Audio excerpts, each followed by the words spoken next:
Je suis restée immobile devant la table somptueusement dressée et j'ai réalisé qu'il n'y avait pas une seule chaise pour moi.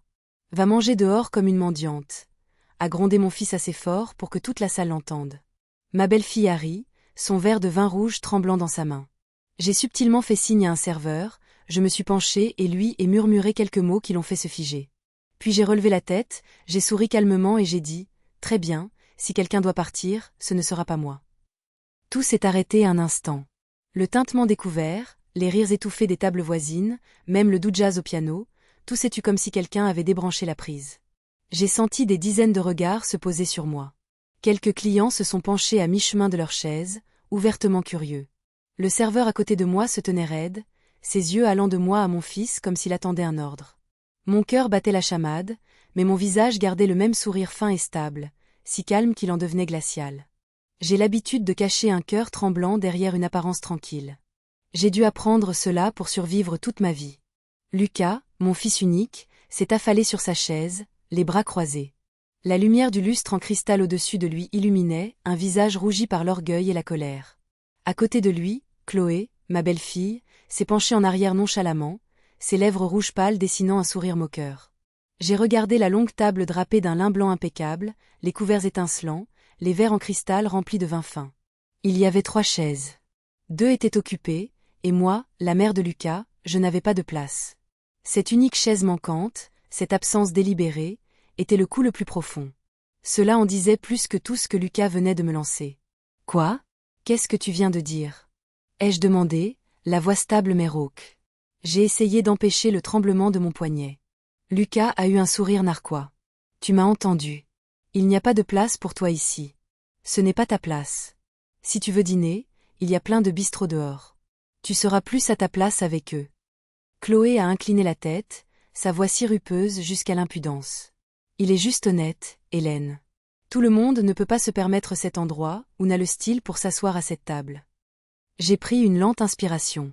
Ma poitrine brûlait comme si elle était en feu, mais j'ai quand même fait signe au jeune serveur qui tournait autour de moi depuis mon arrivée. Je me suis penchée près de lui et j'ai murmuré quelques mots. J'ai vu ses lèvres tressaillir, ses yeux s'écarquiller. Puis il a hoché la tête fermement et s'est glissé par la porte de la cuisine. Je savais que le public, les clients qui observaient, attendaient de voir ce que j'allais faire. Je pouvais sentir l'attente s'épaissir dans la pièce. Lucas a ricané, pensant clairement que j'allais demander au serveur de m'apporter une chaise, un geste qu'il qualifierait de pitoyable et d'embarrassant, mais il ne savait pas. Il n'avait jamais su que le jeu de pouvoir de ce soir n'était pas entre ses mains. J'ai posé ma petite pochette en cuir sur le bord de la table, la laissant atterrir avec un clic délibéré. Puis j'ai souri, j'ai incliné la tête et j'ai prononcé la phrase qui m'a surprise moi-même par son calme. « Très bien, si quelqu'un doit partir, ce ne sera pas moi. » Chloé a éclaté d'un rire si aigu qu'un couple plus âgé à la table voisine s'est retourné pour nous dévisager. Lucas a froncé les sourcils, la voix dure. « Qu'est-ce que tu racontes ? Qui t'a invité ici ? Qui paie pour ce dîner ? Moi. Alors, de quel droit penses-tu pouvoir dire ça ? » J'ai haussé un sourcil et n'ai pas répondu tout de suite. À la place, j'ai pris le verre d'eau que le serveur venait de poser, j'en ai bu une petite gorgée et j'ai essayé d'empêcher ma main de trembler. En reposant le verre, j'ai regardé Lucas droit dans les yeux, les mêmes yeux que j'embrassais sur son front quand il s'endormait dans mes bras, enfant. Maintenant, il n'était que froid, dédaigneux, voire étranger. « Pourquoi m'as-tu invité ici aujourd'hui » ai-je demandé, d'une voix égale et calme. Lucas a laissé échapper un rire bref, teinté d'une amertume que je ne lui avais jamais entendue auparavant. « Pour te faire comprendre, pour que tu vois la différence. J'ai grimpé les échelons. Je vis dans un monde de succès, de classe. Et toi ?» Il a jeté un regard sur la vieille robe bleu émeraude que j'avais choisie pour ce soir. « Tu n'es encore qu'une vieille femme ordinaire dans un appartement exigu qui achète des soldes de fin de saison. Je ne veux pas que quiconque pense que c'est de là que je viens. » Quelque part plus loin, j'ai entendu un client laisser tomber ses couverts sur une assiette. Toute la salle restait tendue comme un fil. J'ai pris une longue inspiration et j'ai gardé ma voix égale. « Alors, qu'est-ce que tu attends de moi ce soir ? Une performance ?» Lucas a agité une main. « Appelle ça une prise de conscience. »« Pour te rappeler ta place, » a ajouté doucement Chloé, mais assez fort pour être entendue. « Hélène, tu devrais être reconnaissante que Lucas t'ait même laissé entrer ici. Quelqu'un d'autre ne t'aurait pas invité du tout. » Ma gorge s'est serrée, mais au même instant, une flamme tranquille s'est allumée en moi. J'ai balayé la salle du regard, des tables brillant à la lueur des bougies, des visages curieux, des yeux pétillants d'attente. Je savais que chaque mot que j'allais prononcer, chaque geste que j'allais faire, ne répondrait pas seulement à Lucas et Chloé. Ce serait ma déclaration à toute cette salle. Mais je ne me suis pas précipitée. J'ai laissé le silence s'étirer pour que Lucas pense que j'étais en train de m'effondrer. Je l'ai laissé croire qu'il avait encore gagné. Pendant ce temps, mon cœur battait à tout rompre parce que dans quelques minutes, la vérité que j'avais gardée si longtemps allait tout changer. Le jeune serveur est revenu, l'air prudent. Il a posé une petite enveloppe sur le bord de la table, s'est légèrement incliné vers moi, puis s'est éclipsé. J'ai posé ma main sur l'enveloppe et je l'ai fait glisser vers moi comme si ce n'était qu'une addition. Lucas a froncé les sourcils, mais n'a pas demandé. Chloé a haussé les siens, curieuse. J'ai caressé le bord de l'enveloppe, puis j'ai levé les yeux et j'ai souri à Lucas. Ce n'était plus le sourire patient d'une mère méprisée. C'était le sourire de quelqu'un qui détenait un secret qu'aucun d'eux n'avait deviné. Mes doigts ont lissé l'enveloppe, le sourire toujours sur mes lèvres, tandis qu'un flot de souvenirs m'envahissait. Cette enveloppe ne contenait pas seulement des chiffres ou des documents froids. Elle portait toutes les années où j'avais ravalé mes larmes goutte à goutte pour élever le garçon assis là, qui méprisait maintenant la femme qui lui avait donné la vie. Quand j'étais jeune, je n'aurais jamais pensé que la vie prendrait cette direction. J'ai rencontré mon mari à 19 ans, je me suis mariée tôt et je croyais que nous vivrions simplement pour toujours. Mais le destin n'est pas tendre. Il est mort subitement dans un accident de voiture quand j'avais 40 ans, me laissant avec un fils adolescent et des montagnes de dettes de la petite boutique que nous essayions de gérer. Le jour où je l'ai enterré, j'ai failli abandonner. Mais quand j'ai regardé le visage encore jeune de Lucas, j'ai su que je n'avais pas le droit de m'effondrer. Je devais continuer, pas seulement pour moi, mais pour lui. Alors, j'ai commencé la longue corvée. Le matin, je travaillais à l'accueil d'un petit cabinet d'avocats. Rien de glamour, répondre au téléphone, trier des dossiers, apporter du café. Le soir, je nettoyais les bureaux d'un cabinet comptable. Les néons froids, les sols en béton gris et le grincement de la photocopieuse sont devenus ma bande-son pendant des années. Les week-ends, je faisais la plonge dans un petit restaurant italien familial du quartier. Mes mains étaient toujours gercées à cause du liquide vaisselle. Il y avait des nuits où je ne dormais que 3 heures. Quand le réveil sonnait à 5 heures du matin, je m'asseyais, endolorie de la tête aux pieds, et je me disais « Lève-toi, Hélène. N'arrête pas, au début, je pensais que je travaillais juste pour survivre. Mais ensuite, j'ai commencé à faire attention. Au restaurant italien, j'observais comment le chef cuisinier aboyait des ordres, comment les serveurs souriaient aux clients même épuisés, comment le propriétaire tenait les comptes. J'ai mémorisé chaque détail comme une étudiante qui bachote, fourrant tout tranquillement dans ma tête. C'est là que j'ai réalisé que chaque petit rôle dans un restaurant est un maillon vital, et que si je les comprenais tous, je pourrais saisir l'ensemble du tableau. Pendant que j'apprenais, Lucas était encore un garçon qui avait besoin de dîner et de manuels scolaires.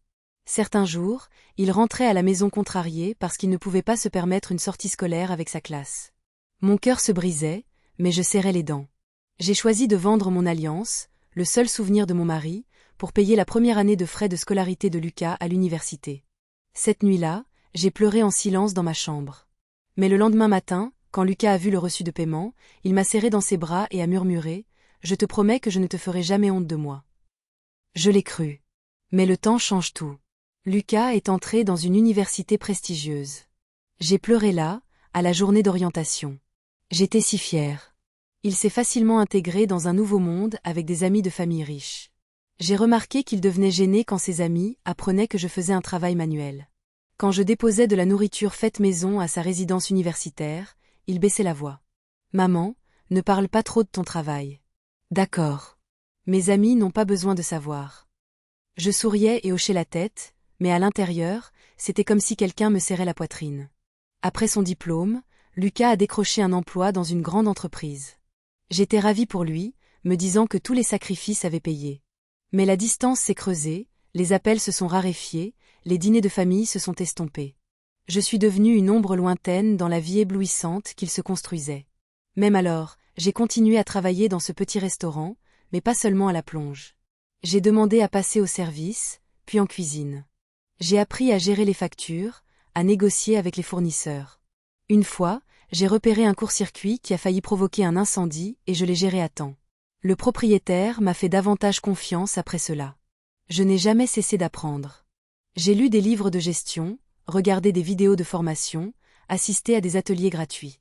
Chaque euro supplémentaire que j'économisais, je l'investissais, petit à petit. Et puis un jour, j'ai pu me tenir dans la même cuisine où j'avais autrefois fait la plonge, mais cette fois en tant que responsable. À ce moment-là, Lucas progressait rapidement sur son propre chemin. Le garçon qui m'avait serré dans ses bras dans notre petit appartement vivait, maintenant dans une grande maison dans une banlieue chic. Il conduisait une voiture chère, portait des costumes sur mesure et avait une femme issue d'une famille aisée. J'espérais qu'au fond de lui, il se souvenait encore des soirs où nous mangions des nouilles instantanées quand il ne restait que quelques euros dans mon portefeuille. Mais le regard dans ses yeux aujourd'hui au laurier d'or ne portait aucune trace de ce souvenir. Seulement du mépris, comme si je n'avais jamais été autre chose qu'un fardeau. J'ai de nouveau posé ma main sur l'enveloppe, sentant le papier lisse et froid sous mes doigts. Chaque caractère à l'intérieur était le résultat de décennies de travail, d'apprentissage et d'endurance. Je n'avais pas besoin de me vanter. Je n'avais jamais eu besoin de prouver ma valeur à qui que ce soit. Mais ce soir, je savais que le secret que j'avais gardé pendant des années serait la lame la plus aiguisée pour trancher la corde de l'arrogance qui étranglait mon fils. J'ai pris une inspiration silencieuse et j'ai laissé échapper un soupir que seul moi pouvais entendre. Toute la sueur, toutes les nuits à pleurer dans le noir, tous les moments où j'ai voulu abandonner s'étaient rassemblés pour m'amener à cet instant. Lucas pensait m'avoir humilié. Mais il n'avait aucune idée que j'avais passé ma vie entière à me préparer pour ce moment. Le moment où j'ai relevé la tête, non plus seulement une mère patiente, mais une femme qui avait construit sa propre place dans ce monde. Lucas s'est adossé à sa chaise, les yeux brillants de satisfaction en me voyant rester silencieuse. Chloé, à côté de lui, a bu une gorgée de vin rouge, puis s'est penchée pour ajuster son collier de perles scintillantes. Chacun de ses gestes semblait conçu pour s'exhiber devant moi, la femme en robe simple qui semblait déplacée dans la splendeur du restaurant. Je suis restée immobile, ma main posée légèrement sur l'enveloppe. La froideur du papier ne faisait que me confirmer que toute cette endurance n'avait pas été vaine. Mais Lucas ne savait pas que dans mon silence, j'observais chacun de ses mouvements. Son regard arrogant, sa voix montée d'un cran exprès, et sa suffisance, comme si humilier sa propre mère en public était une victoire. « Tu sais, » a dit Lucas avec une pointe de moquerie, « rien que cette bouteille de vin coûte plus de 600 euros. C'est à peu près ton salaire mensuel entier. » Il a ri, un rire bref et sec comme une lame s'enfonçant dans ma poitrine. Chloé a posé sa main sur le bras de son mari, faisant semblant de le retenir. « Chérie, ne sois pas trop dure. Ce n'est pas sa faute. Elle n'est juste pas habituée à ce genre d'endroit. » J'ai incliné la tête vers elle. Cette voix sirupeuse semblait protectrice, mais chaque mot portait une piqûre cruelle. Je n'ai pas répondu, j'ai juste souri, et ce sourire a dû déranger Chloé car j'ai vu le coin de sa bouche se figer une seconde. Lucas a insisté comme pour s'assurer que je n'avais aucune issue. « Maman, penses-tu vraiment avoir ta place ici? Regarde autour de toi. Ce sont des gens qui ont réussi, de la haute société. Ta présence ici ne fait que nous embarrasser davantage. » Des chuchotements ont parcouru les tables. Je pouvais clairement sentir des dizaines d'yeux nous suivre. Quelques clients me regardaient avec sympathie, mais la plupart étaient avides, attendant comme s'ils regardaient un drame approcher de son dénouement. J'ai pris une profonde inspiration. La douleur a surgi dans ma poitrine, mais je l'ai réprimée. Ce n'était pas le moment de m'effondrer. « Lucas, » ai-je dit lentement, chaque mot tombant comme un marteau, « penses-tu vraiment que l'argent est la seule mesure de la valeur d'une personne ?» Il a eu un rire dédaigneux. « Non, maman, mais c'est la plus importante dans ce monde. Soit tu en as, soit tu n'en as pas, et clairement, tu es dans le deuxième groupe. » Chloé a éclaté de rire cette fois, sans même faire semblant. « Allons, Hélène. Ne blâme pas Lucas. Il veut juste que tu affrontes la réalité. Tout le monde sait que tu vis d'une petite retraite dans un minuscule appartement en périphérie de la ville. Nous sommes dans des mondes différents. Accepte-le, c'est tout. » Je l'ai regardé droit dans les yeux. Des mondes différents, peut-être. Mais Chloé, parfois le plus grand fossé n'est pas l'argent. C'est la façon dont les gens se traitent les uns les autres. Elle a hésité, puis s'est détournée, faisant semblant de s'occuper de son verre de vin. Lucas, en revanche, a frappé la table de sa main, faisant teinter les couverts. « Assez, maman. C'est la célébration de ma promotion. Je t'ai invité pour témoigner de mon succès, pas pour écouter des leçons de morale vide. Si tu n'es pas à l'aise, la porte est juste là. » Un frisson m'a parcouru l'échine. L'enfant que j'avais autrefois bercé, celui pour qui j'étais restée éveillée toute la nuit quand il était malade, était en train de me chasser de cet endroit devant tout le monde. Je suis restée silencieuse quelques secondes. Puis j'ai fait signe au serveur qui se tenait à proximité. Il s'est approché rapidement et s'est incliné poliment. Je me suis penchée et j'ai murmuré quelques mots. La surprise a vacillé dans ses yeux. Puis il a hoché la tête. « Sérieusement ? Et il s'est dirigé rapidement vers le pupitre d'accueil. Lucas m'a observé, un sourcil levé. Et maintenant? Tu appelles un taxi pour te faciliter la tâche? J'ai souri d'un air assuré, sans ciller. Non, mon fils. Je m'assure juste que ce soir, la personne qui doit partir, ce ne soit pas moi. L'air dans la salle à manger a semblé se figer. Quelques clients ont cessé de parler et se sont tournés complètement vers nous.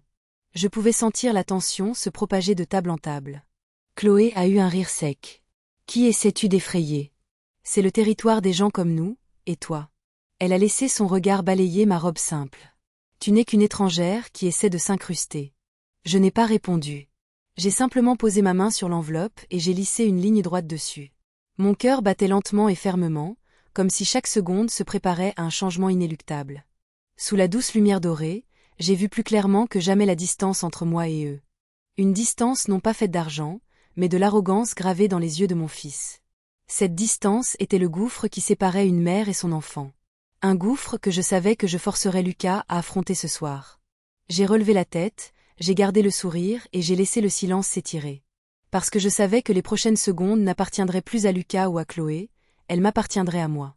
La salle à manger est restée tendue et silencieuse après l'échange entre Lucas et moi. J'étais assise droite, les mains légèrement posées sur l'enveloppe. L'air était si épais qu'on aurait pu le couper au couteau. J'ai regardé autour de moi et j'ai surpris des regards étranges.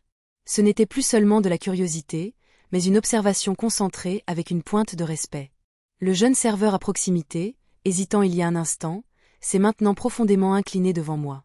Il a murmuré, « Madame, si vous avez besoin de quoi que ce soit, dites-le simplement. » Son ton n'était pas la politesse habituelle et scénarisée. Il portait quelque chose de différent, une sorte de déférence. Lucas a froncé les sourcils.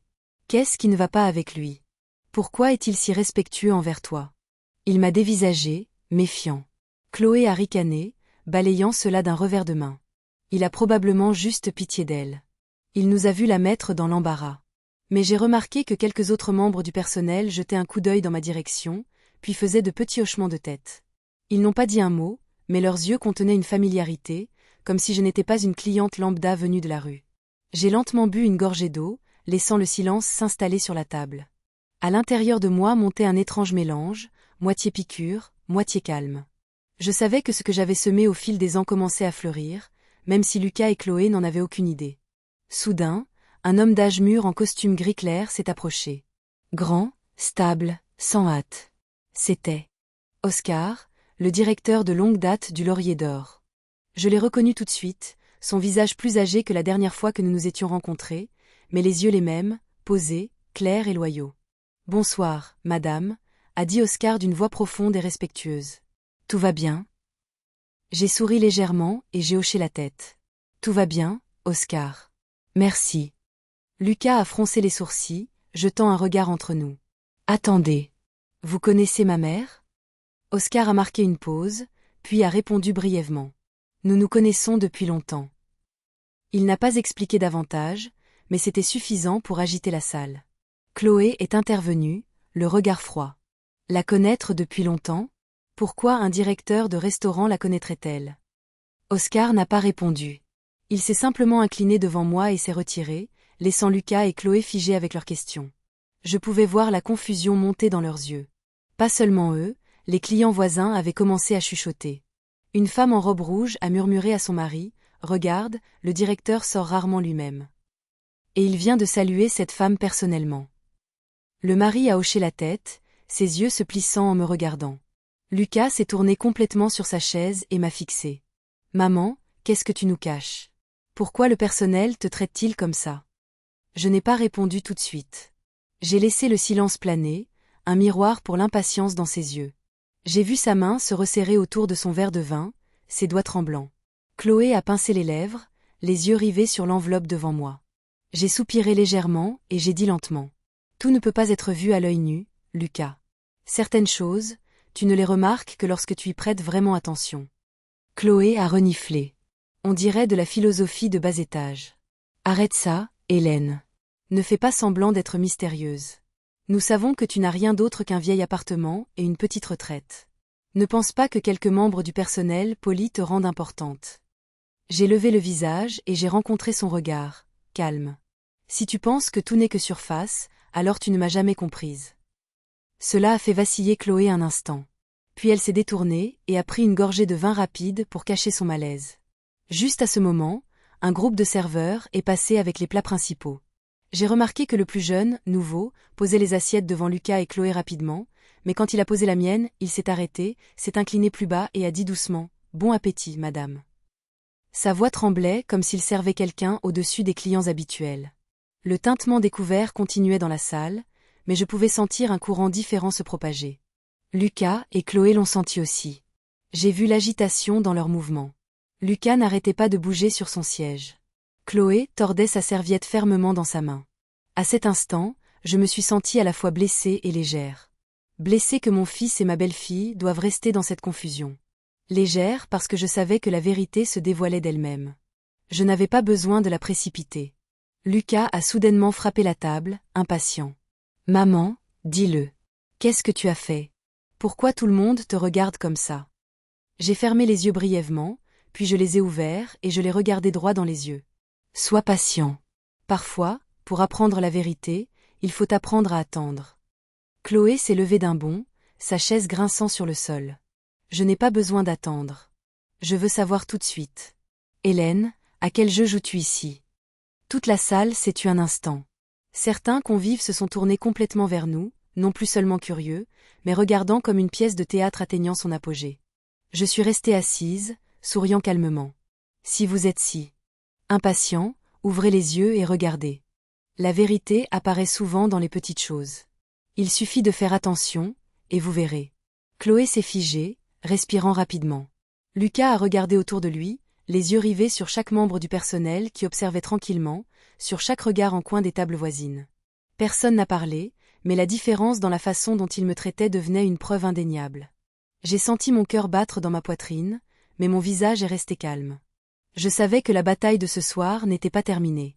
Ce n'était que le début. Les regards de reconnaissance, les petits signes semaient le doute chez Lucas et Chloé. J'ai levé mon verre d'eau, j'ai bu une autre gorgée et je l'ai reposé doucement. Sous l'éclat du lustre en cristal, j'ai souri d'un sourire chargé de sens. Personne d'autre que moi ne savait que ce soir, le rideau se levait lentement, mais il n'était pas encore temps de tout révéler. Le grincement de la chaise que Chloé avait repoussé a résonné, dur, puis s'est estompé dans l'air déjà lourd. Tout a semblé s'arrêter le temps d'une seule respiration. Je suis restée assise, les deux mains sur la table, laissant le silence agir comme une corde invisible liant tous les regards à moi. Une voix basse s'est élevée de l'entrée.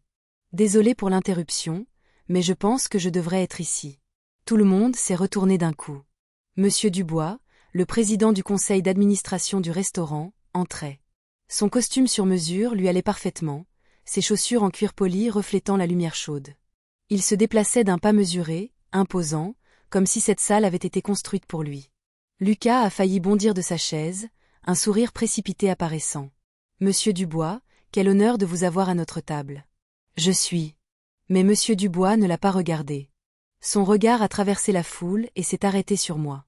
Il a souri et a légèrement incliné la tête. « Bonsoir, Madame Hélène. C'est un plaisir de vous revoir. » Une vague de murmures a traversé la salle.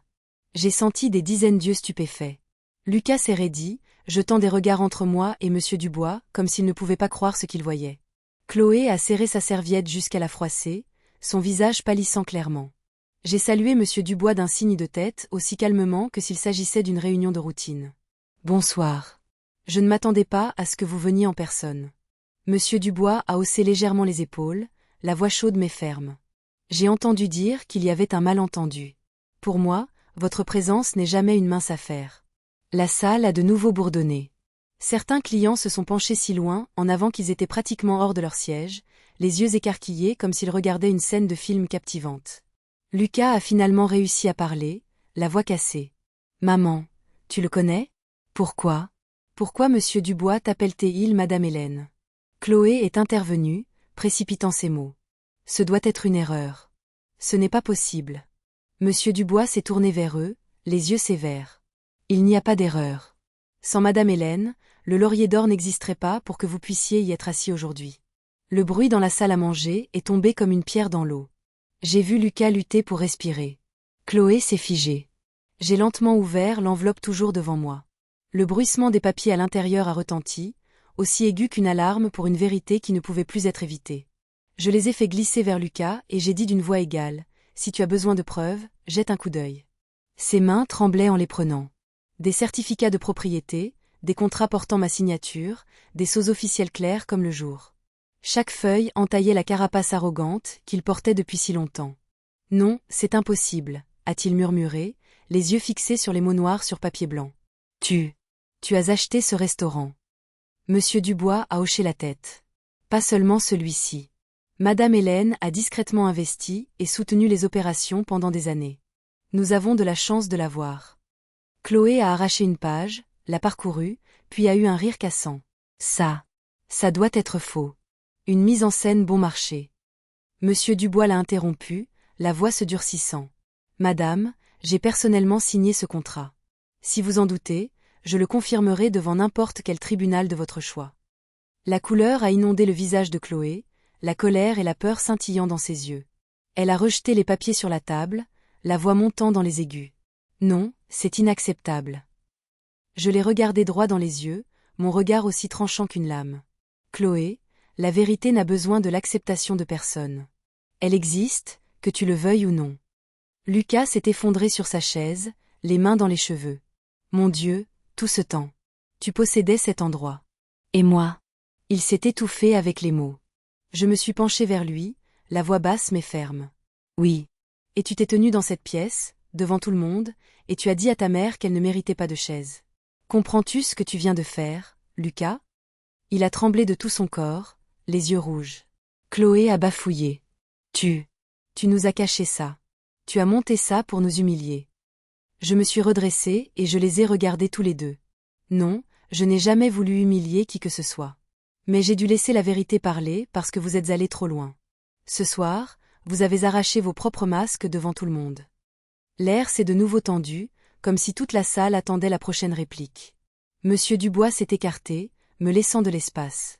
Oscar, le directeur, s'est avancé, a posé une main douce sur mon épaule et a murmuré « Quoi que vous décidiez de faire ensuite, nous sommes avec vous. » J'ai hoché la tête pour le remercier. Puis je me suis retournée vers Lucas et Chloé. Vous pensiez que je n'avais rien. Vous comptiez sur mon silence pour me rabaisser et m'insulter. Mais à partir de ce soir, vous ferez face à une vérité différente. Je ne suis pas seulement une vieille femme dans un petit appartement. Je suis celle qui a construit, préservé et qui détient le droit de décider bien plus que vous ne l'imaginiez. Des applaudissements se sont élevés d'un coin de la salle. Un client plus âgé s'est levé et a levé son verre vers moi. Vous nous avez tous donné une leçon précieuse. Les applaudissements se sont propagés, roulant comme une vague. Je suis restée assise, le cœur lourd mais léger. Enfin, le secret que j'avais gardé pendant des années était révélé. Il n'y avait plus de place pour le déni. Lucas a baissé la tête sur la table, les épaules secouées. Chloé a reculé sa chaise, mais ses pieds semblaient collés au sol, incertaines de fuir ou de rester. Tous deux semblaient engloutis par la tempête qu'ils avaient eux-mêmes provoquée. J'ai relevé la tête et j'ai pris une profonde inspiration. Ce soir, je n'ai pas seulement repris le respect pour moi-même. J'ai tracé une nouvelle ligne. À partir de maintenant, personne ne me traitera plus comme une ombre en marge de sa vie. Les applaudissements ne s'étaient pas complètement éteints lorsque j'ai posé la main sur une deuxième enveloppe dans mon sac. Contrairement à la pile précédente, celle-ci était plus épaisse, plus lourde. Les pages à l'intérieur allaient décider de l'avenir de Lucas et Chloé. Je l'ai sortie et je l'ai posée sur la table, lentement et délibérément. Le bruissement net a fait lever les yeux à Lucas, le regard injecté de sang, et Chloé s'est redressée comme un animal acculé. Pendant des années, ai-je commencé, la voix stable et froide. J'ai gardé ton nom dans mon testament, Lucas. Même quand tu oubliais tes dettes, j'ai gardé l'espoir qu'à la fin, tu te réveillerais. Mais après ce soir, les choses ont changé. Un faible murmure a parcouru la salle. Quelques clients se sont couverts la bouche. D'autres ont hoché la tête, attendant. Lucas s'est penché en avant, la voix brisée. Maman, qu'est-ce que tu dis? Je suis toujours ton fils. J'ai rencontré son regard, calme, comme si j'étais prête pour ce moment depuis longtemps. Oui, tu es mon fils, mais tu n'es plus l'héritier par défaut.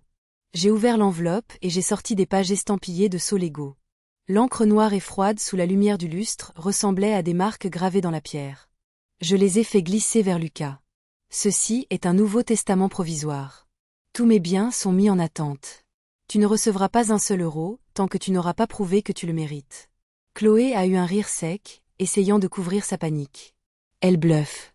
Des papiers sur une table ne signifient rien. À ce moment précis, un homme en costume noir est entré avec une mallette. Il s'est approché de la table et a posé sa carte devant Lucas et Chloé. Bonsoir. Je suis Maître Durand, l'avocat de Madame Hélène. Tous les documents ici sont notariés. Je peux lire les termes à haute voix si nécessaire. La salle s'est emplie de bavardages. J'ai regardé Lucas pâlir comme si toute sa force lui avait été retirée. Il a bafouillé, « Non, c'est impossible. Tu ne peux pas me faire ça. » J'ai répondu, ma voix faisant tomber chaque mot, frappant comme un marteau. Mon fils, je le peux et je le ferai. Le respect ne s'achète pas avec de l'argent. Tu as déjà jeté la chose la plus précieuse. Maître Durand a ouvert sa mallette, a sorti une copie du testament et a lu clairement. Addendum. Les biens de Madame Hélène, y compris toutes les parts dans le Laurier d'Or et les entités associées, seront maintenus en suspension indéfiniment. L'héritier ne recevra une distribution qu'après avoir rempli des conditions spécifiques fixées par Madame Hélène. Autrement, tous les biens seront transférés à une fondation caritative créée par Madame Hélène. Un chœur de halètements étouffés s'est élevé de nombreuses tables. J'ai regardé autour de moi et j'ai vu des visages montrant à la fois la surprise et le respect. Chloé a pâli, forçant sa voix. Une fondation caritative. C'est un jeu de pouvoir. Tu nous accules, n'est-ce pas? Je me suis tournée vers elle, la voix égale et tranchante. Non, Chloé. Je veux que toi et Lucas compreniez. Chaque action a des conséquences. Si vous voulez hériter, prouvez que vous savez respecter et vivre décemment. Sinon, l'argent servira des gens qui le méritent plus. Lucas s'est levé d'un bond, sa chaise s'écrasant en arrière, les yeux fous. Tu ne peux pas faire ça. J'ai sacrifié toute ma vie pour m'élever, pour avoir mon statut aujourd'hui. C'était tout pour toi. Je l'ai regardé droit dans les yeux, retenant le tremblement dans ma poitrine. Non, Lucas. Tu t'es élevé pour toi-même et tu n'as jamais pensé à moi. Si c'était vraiment pour moi, tu ne m'aurais pas humilié dans ce restaurant. Tu n'aurais pas laissé ta femme se moquer de moi. Tu ne m'aurais pas traité comme une ombre honteuse. La salle a de nouveau éclaté en applaudissements, plus fort cette fois, comme un verdict public. Chloé a essayé de rester stable, mais sa voix tremblait. Si tu fais ça, la réputation de Lucas sera ruinée. L'entreprise le saura. Ses amis le sauront. As-tu pensé aux conséquences? J'ai incliné la tête, offrant un léger sourire. Les conséquences ne viennent pas de moi, Chloé.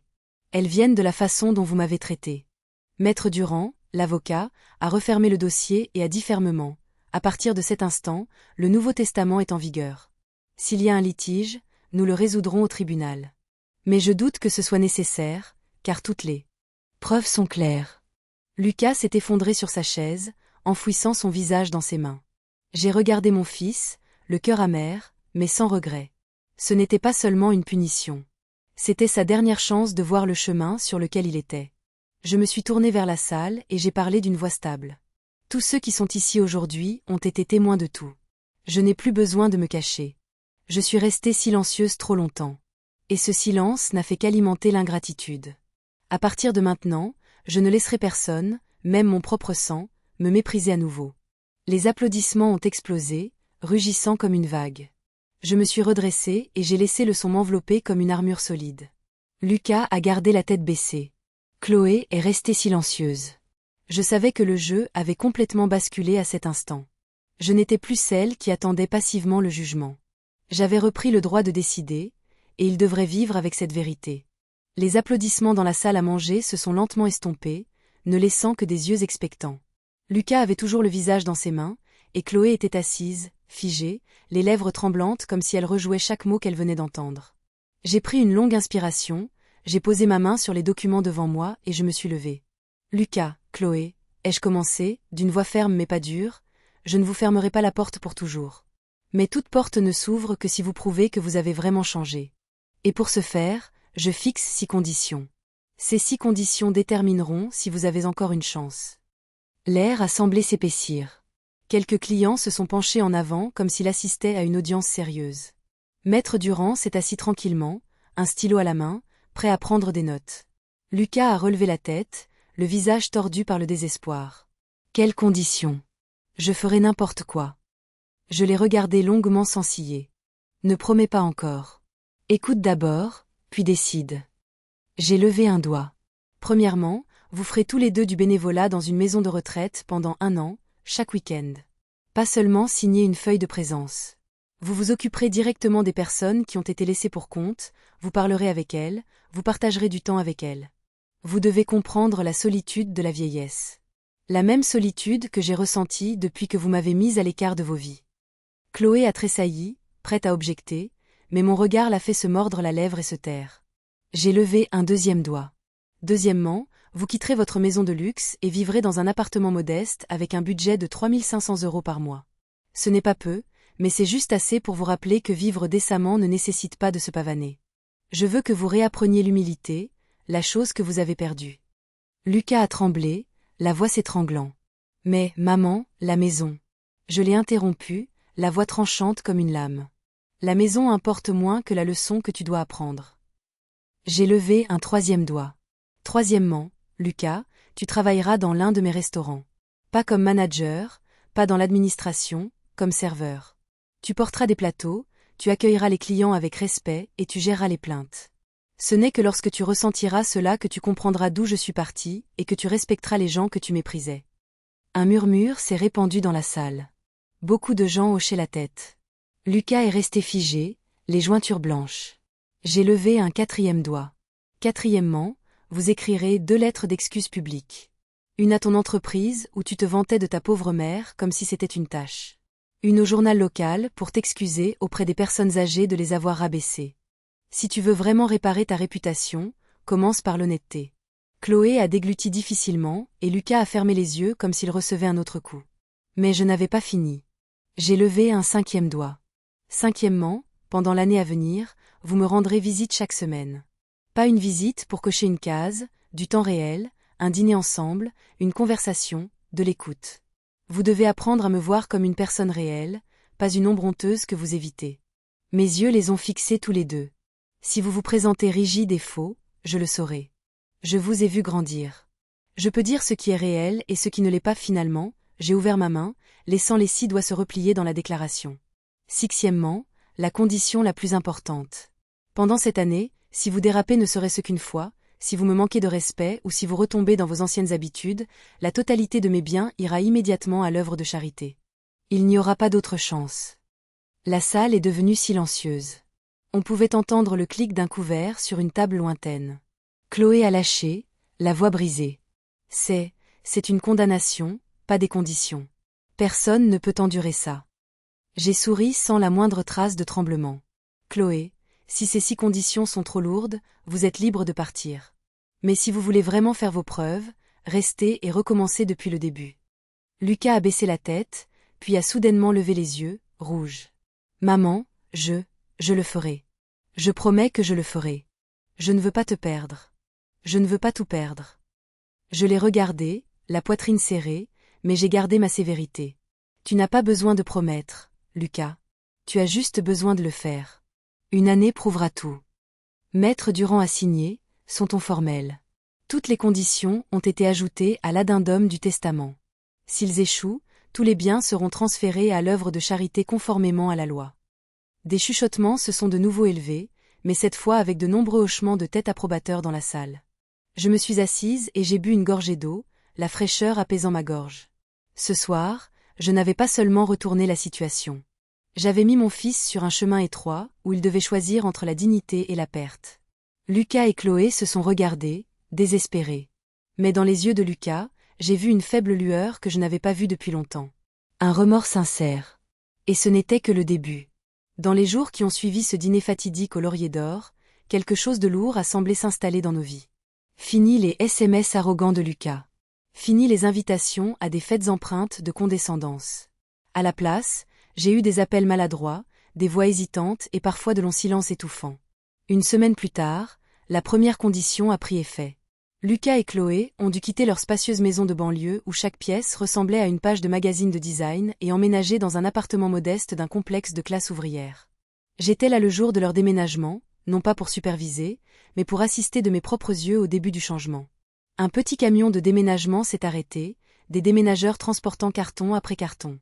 Les œuvres d'art surdimensionnées, les fauteuils en cuir, même la collection de vins de Lucas, tout a dû rester derrière.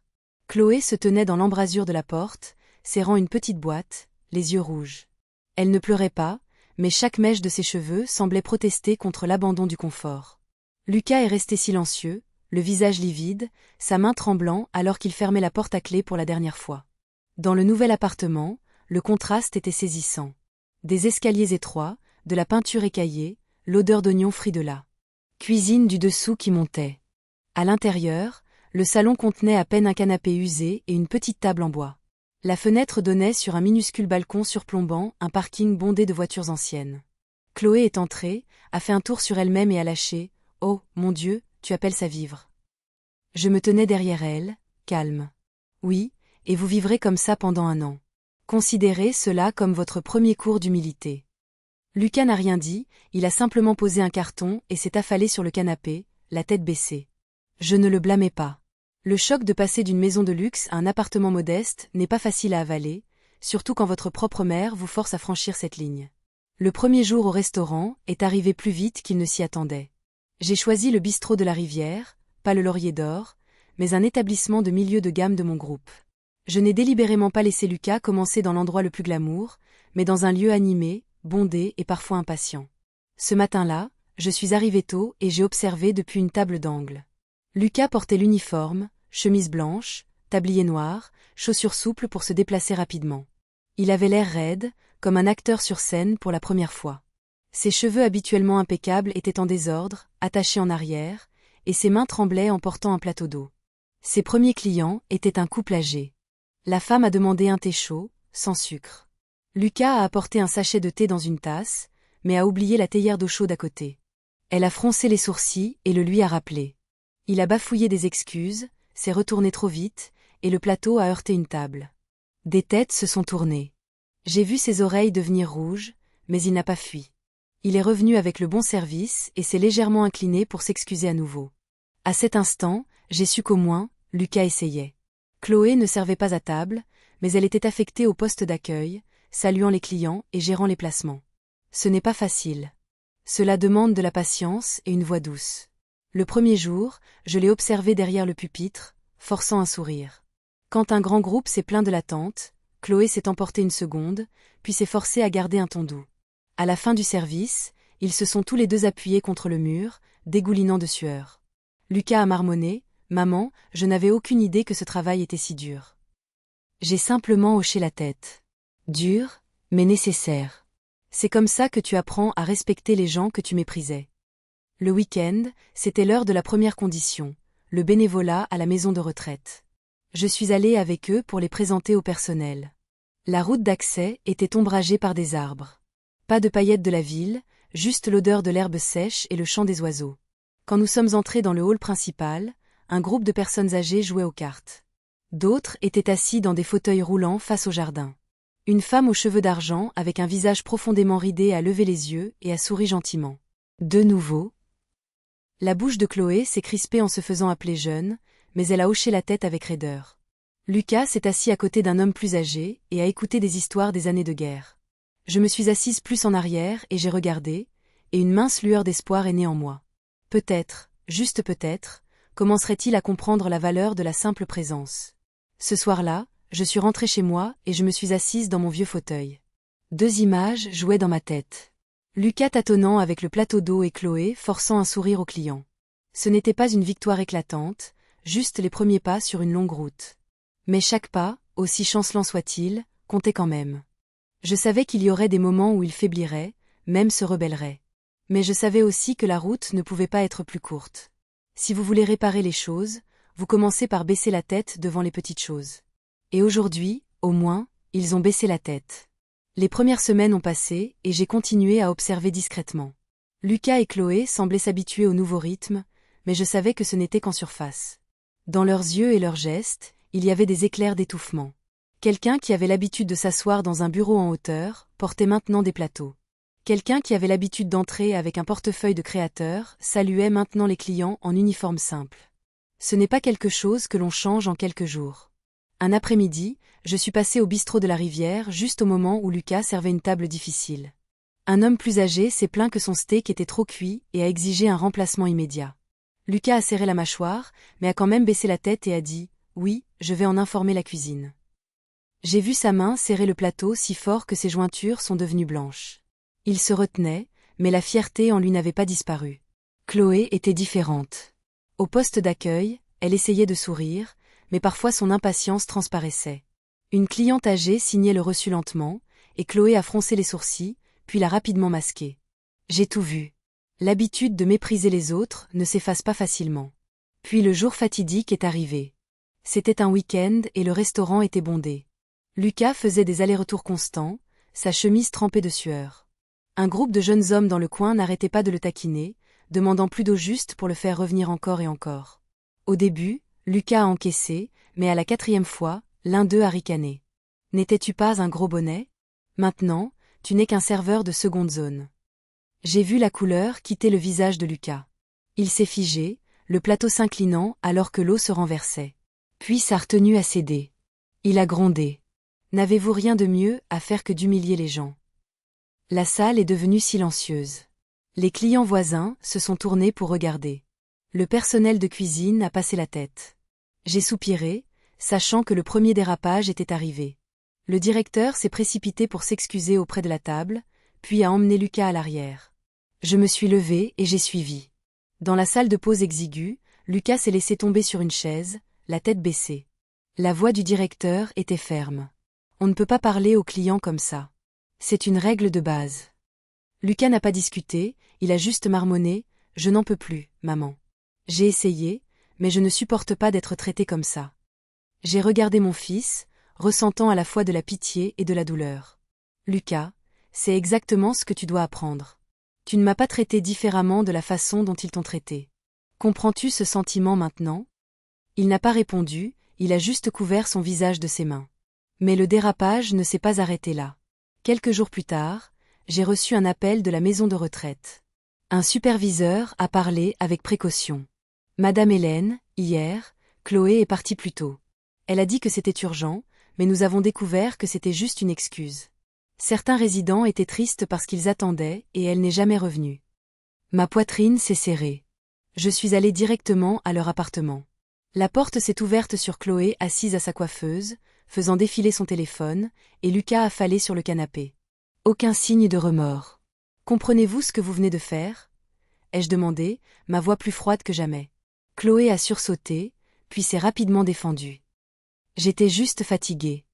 Je me rattraperai un autre jour. Je suis entrée dans le salon et je l'ai regardé dans les yeux. Non, Chloé, il ne s'agit pas de compter les séances. Quand vous les abandonnez, ils s'en souviennent. Quand vous les décevez, cette déception reste. Vous venez de prouver que la responsabilité ne signifie rien pour vous. Lucas s'est redressé, essayant d'expliquer. Maman, nous venons de commencer. Nous avons besoin de temps. Je l'ai interrompu, ma voix lourde comme du plomb. Vous avez eu toute une vie pour apprendre la décence. Au lieu de cela, vous avez choisi l'arrogance. Je vous ai donné 1 an, et dès le 1er mois, vous avez déjà dérapé. La pièce est tombée dans le silence. Chloé s'est mordu la lèvre. Lucas a baissé la tête. Je savais qu'ils avaient peur de tout perdre, mais la peur n'est pas synonyme de changement. Le lendemain, j'ai fait venir Maître Durand. À leur petite table de salle à manger, il a étalé les papiers de l'addendum. Comme l'a spécifié Madame Hélène, a-t-il dit, si vous violez les conditions, tous les biens iront directement à l'œuvre de charité. Chloé a paniqué. Non, s'il vous plaît, ne faites pas ça. C'était juste un faux pas, je les ai regardés sans m'adoucir. Une fois peut être pardonnée. Mais à partir de maintenant, chaque récidive aura un prix. Mon fils, ma belle-fille, souvenez-vous de ceci. Chaque action que vous entreprenez décidera si vous avez encore une place dans le testament. Je me suis tournée pour partir avant qu'il ne puisse plaider. Des larmes me brûlaient les yeux, mais je ne les ai pas montrées. Être mère n'a jamais été facile. Parfois, pour sauver l'âme de votre enfant, vous devez le laisser payer pour ses propres erreurs. Cette nuit-là, je me suis assise dans ma maison silencieuse, regardant dans l'obscurité à l'extérieur de la fenêtre. Les ombres des arbres s'étiraient, longues et solitaires sur le carrelage. Je me suis souvenue de Lucas, petit, me serrant dans ses bras et jurant qu'il ne m'abandonnerait jamais. Maintenant, cette promesse avait été piétinée par ses propres pieds. Mais au fond de moi, j'espérais encore. Ce dérapage serait-il un électrochoc ou juste le premier pas vers l'effondrement? La réponse était encore inconnue, et je savais que le coup de ce choix ne serait pas bon marché. Après le dérapage amer au restaurant et à la maison de retraite, je ne me suis pas précipitée pour rendre visite à Lucas et Chloé. Parfois, le silence est la punition la plus efficace. Si je continuais à me montrer, ils s'habitueraient à supplier et s'attendraient à ce que je cède. Au lieu de cela, je les ai laissés sombrer dans leur propre peur et leur incertitude. Un mois a passé. Les nouvelles de l'incident au restaurant se sont répandues rapidement dans ma petite communauté, mais ce que je surveillais de près, c'était la façon dont Lucas et Chloé le géraient. Contrairement à leur ancienne arrogance, ils sont restés silencieux. Pas d'excuses, pas d'explications. J'ai gardé un œil sur eux par l'intermédiaire d'Oscar, le directeur, et d'autres membres du personnel pour voir s'ils changeaient vraiment. Oscar m'a dit qu'après que Lucas ait perdu son sang-froid avec les clients, il s'est excusé publiquement devant tout le personnel. Il a admis qu'il avait tort et a promis de réapprendre à se maîtriser. Je savais qu'avec sa fierté, baisser la tête devant de nombreuses personnes n'était pas facile. C'était le premier signe. Chloé, elle aussi. Elle avait commencé par vouloir simplement se tenir au poste d'accueil, mais ensuite elle a commencé à faire des choses que personne ne lui demandait. Débarrasser les tables, plier les serviettes, même aider à polir les verres en cuisine pendant le coup de feu. Un jeune employé m'a dit, Mademoiselle Chloé m'a même demandé comment gérer les clients en colère. Je ne l'ai jamais vu écouter quelqu'un comme ça auparavant. Ces mots m'ont rendue pensive. Peut-être que ce faux pas avait vraiment remué quelque chose en eux. Le week-end, je suis allée à la maison de retraite. Les personnes âgées là-bas sont directes. Elles ne cachent jamais leurs sentiments. J'ai posé des questions sur Lucas et Chloé. Une femme aux cheveux d'argent, les yeux ternes mais la voix claire, m'a dit, ce grand jeune homme, il s'assoit avec monsieur Martin pour jouer aux échecs. Il perd tout le temps, mais il écoute patiemment les histoires du vieil homme. Peu de jeunes sont aussi patients. Un autre résident a dit, la jeune femme avait l'air coincée au début, elle ne levait pas le petit doigt. Mais dernièrement, elle m'aide à tricoter et s'assoit pendant que je lis des poèmes. Je suis surpris. Quand les gens veulent changer, ils le peuvent. J'ai écouté, réchauffé, mais prudente. Les gens changent le plus vite quand ils sont acculés. Pour que ce soit réel, ils devaient continuer à marcher sur cette route pas à pas seulement par peur de perdre de l'argent. Un soir, je suis passée à leur appartement sans prévenir. Je voulais la vérité sans préparation.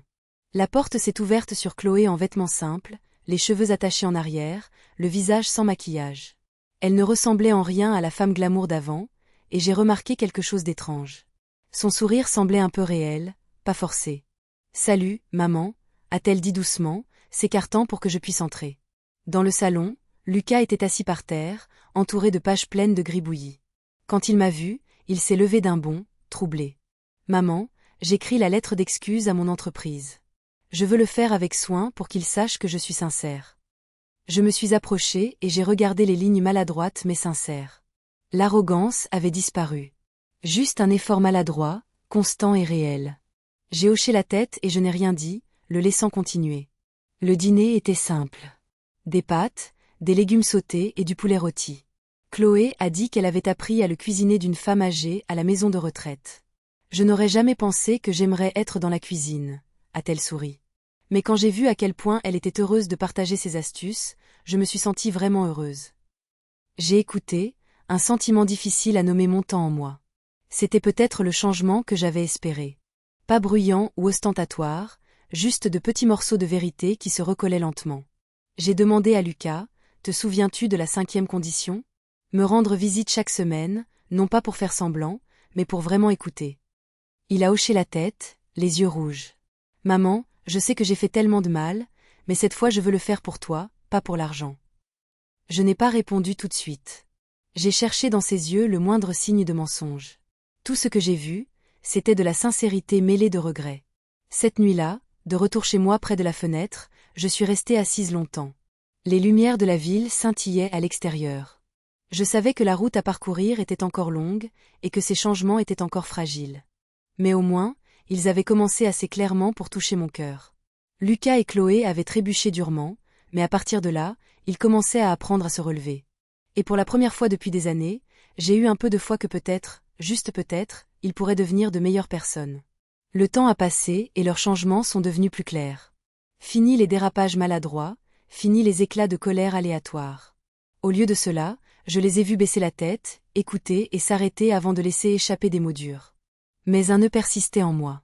Le changement motivé par la peur s'estompe vite. Le changement motivé par la vérité peut durer.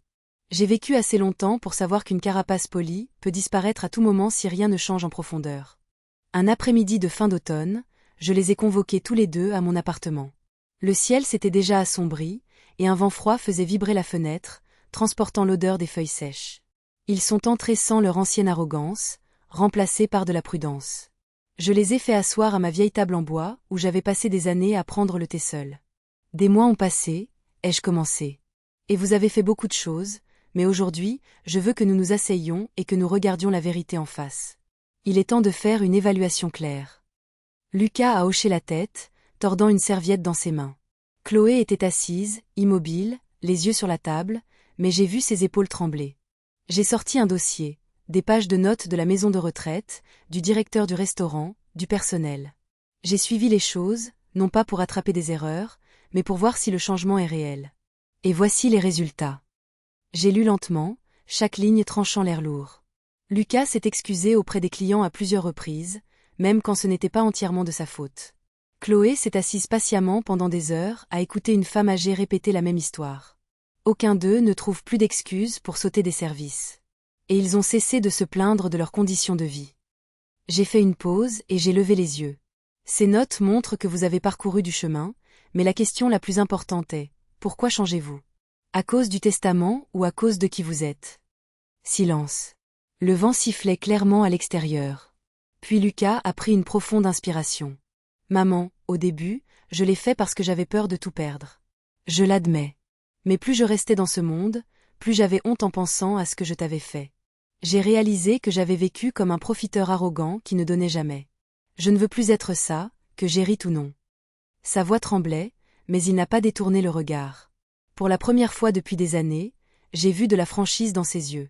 Chloé est restée silencieuse, puis a soudainement dit « Je pensais que tu voulais juste te venger, nous forcer à nous agenouiller. Mais à la maison de retraite, j'ai vu la solitude dans les yeux des résidents, et je me suis souvenu de tes yeux au fil des ans, j'ai réalisé que tu étais comme eux, et que j'avais choisi de ne pas le voir. J'ai honte. Je ne sais pas comment réparer ça, mais je veux essayer, même si tu nous retires du testament. » J'ai regardé les deux personnes en face de moi. Un fils qui m'avait profondément blessé. Une belle fille qui s'était moquée de moi sans pitié. Et j'ai senti quelque chose bouger en moi. Pas un pardon instantané, mais au moins une porte s'est entr'ouverte. J'ai expiré doucement, puis j'ai dit « Je ne suis pas une sainte qui peut tout oublier, mais je ne suis pas si petite que je m'accrocherai à la haine pour toujours. Vous avez parcouru un long chemin, et je le reconnais, mais la porte n'est pas complètement ouverte. Aujourd'hui, je l'ouvre à mi-chemin. » Lucas a levé les yeux, plein d'espoir. C'est-à-dire. J'ai posé mon stylo sur le dossier. C'est-à-dire que je garderai vos noms dans le testament, mais avec des conditions. La moitié des biens ira toujours à des œuvres de charité. L'autre moitié ne vous reviendra que si vous maintenez ce changement pendant au moins les 2 prochaines années. Si vous retombez dans vos travers ne serait-ce qu'une fois, je n'hésiterai pas à retirer vos noms immédiatement. Chloé s'est mordu la lèvre et a hoché la tête rapidement. Lucas a serré les poings, comme pour s'accrocher à cette fragile chance. Je me suis penché en arrière, la voix plus basse. Je ne fais pas ça pour vous tourmenter. Je veux que vous compreniez que la plus grande valeur n'est pas l'argent, c'est la dignité. Si vous ne gardez pas votre dignité, alors même avec 1 million d'euros, vous êtes toujours les mains vides. La pièce est restée silencieuse pendant un long moment. Puis Lucas a dit doucement, « Maman, merci. Cette porte à mi-chemin. C'est notre seule chance de le prouver. Je ne la perdrai pas à nouveau. » Je n'ai pas répondu, j'ai juste hoché la tête. À l'intérieur, je savais que j'avais fait le bon choix. Le pardon complet serait trop facile. Claquer la porte serait trop dur. L'ouvrir à mi-chemin. C'est la seule façon d'accorder une chance tout en gardant la leçon. Ce soir-là, après leur départ, je me suis assise seule dans la pièce silencieuse. La lampe de bureau projetait de la lumière sur mes rides, aussi claire que les jalons d'une vie. Je savais que ce voyage n'était pas terminé. Mais pour la première fois, je pouvais un peu relâcher mes épaules. Peut-être qu'enfin, j'avais ouvert une porte dans mon propre cœur. Cet hiver-là, la neige est tombée plus abondamment que d'habitude. J'étais assise dans mon bureau, la lumière chaude de la lampe se répandant sur le bureau en bois, des dossiers étalés. Maître Durand était assis en face de moi, le visage sérieux, mais les yeux pleins d'attente. Aujourd'hui, je devais signer la décision finale, qui hériterait et de combien. J'ai baissé les yeux sur les papiers. Pendant des mois, Lucas et Chloé avaient tenu leurs promesses. Ils continuaient à travailler au restaurant. Fini les éclats de colère aléatoires. Fini le mépris envers les autres. À la maison de retraite, les résidents disaient qu'ils venaient régulièrement et organisaient même de petites soirées chantantes. Je ne pouvais pas le nier. Ils avaient changé. Mais je ne pouvais pas non plus oublier les blessures profondes dans mon cœur. Personne ne peut effacer le fait qu'il n'y a pas si longtemps, mon propre fils m'a humilié devant des centaines de personnes. Ces mots ne disparaîtront pas, même avec 100 excuses. Maître Durand m'a doucement rappelé, « Madame Hélène, nous avons besoin d'une décision claire pour finaliser les documents. Voulez-vous tout donner à des œuvres de charité ou leur allouer une partie ?» Je me suis penchée en arrière et j'ai regardé par la fenêtre. Des flocons de neige blanc descendaient, se posaient sur le toit, fondaient, puis gelaient à nouveau en une fine couche de glace. Les gens sont comme ça, ils semblent rigides, mais avec assez de chaleur, ils peuvent changer. Finalement, j'ai dit, divisé en 3. Une grande partie pour des œuvres de charité, c'est certain. Une partie pour Lucas et Chloé comme une seconde chance. Et le reste, je le veux pour un petit fonds pour aider les mères âgées abandonnées par leurs enfants. Je ne veux pas que mon histoire s'arrête ici. Je veux qu'elle soit un rappel. Maître Durand a hoché la tête et a écrit rapidement. J'ai signé, ma main un peu tremblante, mais mon cœur stable. Le lendemain, j'ai convoqué Lucas et Chloé. Ils sont arrivés avec des visages anxieux, ne sachant pas à quoi s'attendre. Je les ai laissés s'asseoir et j'ai parlé simplement. Vous avez parcouru un long chemin. J'ai vu le changement et je l'apprécie. Mais vous devez comprendre que ce que je laisse derrière moi n'est pas pour nourrir l'ambition de qui que ce soit. C'est pour faire avancer ce qui compte vraiment. Lucas a hoché la tête, la voix tendue. Maman, nous comprenons. Quelle que soit votre décision, nous l'accepterons. J'espère juste que vous me ferez confiance une fois de plus. J'ai posé ma main sur le dossier et je les ai regardés tous les deux. Je vous garde dans le testament, mais la plupart des biens iront à des œuvres de charité et à ceux qui en ont plus besoin. Vous recevrez une partie comme une chance de vivre décemment et de reconstruire vos vies. Si vous l'appréciez, utilisez-la bien. Sinon, considérez la dernière chance comme perdue. Chloé a fondu en larmes, et Lucas a baissé la tête, les mains tremblantes. Je savais qu'il comprenait que c'était une fin et aussi un commencement. Ce soir-là, en rentrant dans ma petite maison, la neige était encore épaisse. J'ai allumé une bougie et je me suis assise dans le salon silencieux. Je ne me sentais plus lourde. J'avais dit ce qui devait être dit, fait ce qui devait être fait. L'héritage n'était plus un fardeau. C'était un pont vers l'avenir. Je savais que mon histoire n'était pas seulement la mienne. Tant de mères et de pères endurent silencieusement l'ingratitude et la trahison de leur propre famille. Et si mon histoire donne à quelqu'un le courage de se lever, alors tout ce que j'ai traversé a un sens.